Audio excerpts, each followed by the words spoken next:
नमस्कार, मी पंजाब डक 22 तारखेपासून ते 28 तारखेच्या दरम्यान राज्यात विखुरलेल्या स्वरूपाचा भाग बदलत पाऊस पडणार आहे म्हणून हा अंदाज लक्षात द्यायचा। सर्वदूर काही पडणार नाही, पण राज्यात पाऊस येणार आहे म्हणून हा अंदाज लक्षात द्यायचा।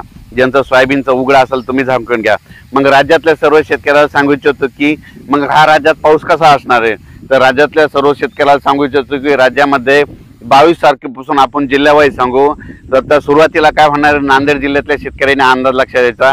नांदेड जिल्ह्यातल्या शेतकऱ्याला सांगू इच्छितो नांदेड जिल्हा झालं, यवतमाळ जिल्हा झालं, वाशिम जिल्हा झालं, हिंगोली जिल्हा झालं, परभणी जिल्हा झालं, लातूर जिल्हा झालं, जालना जिल्हा झालं, वाशिम जिल्हा झालं, त्याच्यानंतर इकडं बीड जिल्हा, इकडं धाराशिव, सोलापूर, सांगली, सातारा, कोल्हापूर, पुणे, अहिल्यानगर ह्या पट्ट्यातल्या शेतकऱ्याला सांगू इच्छितो की म्हणजे ह्या पट्ट्यामध्ये 22 तारखेपासून ते 28 तारखेच्या दरम्यान विखुरलेल्या स्वरूपाचा वेगवेगळ्या भागात पावसाची हजेरी असणार आहे। सर्वदूर काही पडणार नाही म्हणून हा अंदाज लक्षात घ्यायचा।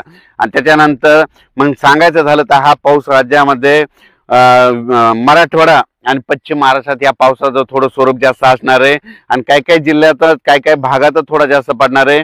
सर्वदूर काही पडणार नाही म्हणून हा अंदाज लक्षात घ्यायचा। आणि उर्वरित राज्यात सांगायचं झालं तर अमरावती, अकोला, वर्धा, नागपूर, भंडारा, गोंदिया, बुलढाणा, त्याच्यानंतर इकडे जळगाव, नाशिक, धुळे तिकडल्या भागात ह्या 2-3 दिवसात म्हणजे 22 ते 25, 22, 23, 24, 25च्या दरम्यान थोडं काही ठिकाणी ढगाळ वातावरण होईल, तुरळक ठिकाणी पाऊस पडेल म्हणून हे अंदाज लक्षात घ्यायचा। म्हणजे सांगायचं झालं तर त्या पट्ट्यामध्ये म्हणजे त्या उत्तर महाराष्ट्र, पश्चिम विदर्भ, पूर्व विदर्भात एवढा काही पाऊस पडणार नाही म्हणून हा अंदाज लक्षात घ्यायचा। कशामुळे इकडल्या मराठवाड्यात आणि पश्चिम महाराष्ट्रात कशामुळे पाऊस पडणार आहे, तेलंगणा आणि आंध्र प्रदेश आणि तामिळनाडू, केरळ इकडे पाऊस पडणार आहे। त्याच्यामुळे आपण सीमाच्या लगत असल्यामुळे आपल्या महाराष्ट्रातल्या काही जिल्ह्याला काही काही भागात तुरळक ठिकाणी पाऊस पडणार आहे म्हणून हा अंदाज लक्षात घ्यायचा। त्याच्यानंतर राज्यातल्या सर्व शेतकऱ्याला सांगू इच्छितो की त्याच्यानंतर पाऊस पुन्हा काय होणार आहे, हे 25च्या नंतर म्हणजे जळगाव जिल्हा, उत्तर महाराष्ट्र जळगाव जिल्हा, त्याच्यानंतर बुलढाणा जिल्हा, इकडे अकोला, हे बॉर्डर, बुरामपूर ह्या पट्ट्यामध्ये 28च्या नंतर थोडी थंडीला देखील सुरुवात होणार आहे म्हणून हे अंदाज लक्षात घ्यायचा। पण राज्यात मात्र भाग बदलत विखुरलेला स्वरूपाचा पाऊस 22 तारखेपासून ते 28 तारखेच्या दरम्यान वेगवेगळ्या भागात असणार आहे। सर्वदूर काही पडणार नाही म्हणून हा अंदाज लक्षात घ्यायचा। ज्यांची कोरडवाहूचे शेतकरी ज्यांची पेरणी आहे तर तुम्ही पेरणी करू शकता।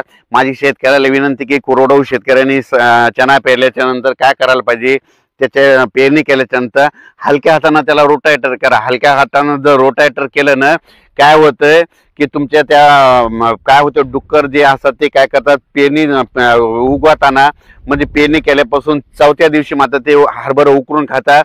जर तुम्ही रोटावेटर केलं तर ते झाकून जातं, त्या डुकराला लक्षात येत नाही म्हणून हे अंदाज सर्व शेतकऱ्यांनी लक्षात येतात। पण राज्यातल्या सर्व शेतकऱ्याला सांगू इच्छितो की राज्यामध्ये 22 तारखेपासून ते 28 तारखेच्या दरम्यान फक्त मराठवाडा आणि पश्चिम महाराष्ट्राकडे विखुरलेल्या स्वरूपाचा पाऊस पडणार आहे म्हणून हा अंदाज लक्षात घ्यायचा। सर्वदूर काही पडणार नाही म्हणून हा देखील अंदाज लक्षात घ्यायचा। आणि योगायोगाने आज दिपावली म्हणून दिपावलीच्या माझ्याकडून पंजाब डकून महाराष्ट्रातल्या शेतकऱ्याला आणि जनतेला देखील खूप खूप अशा शुभेच्छा।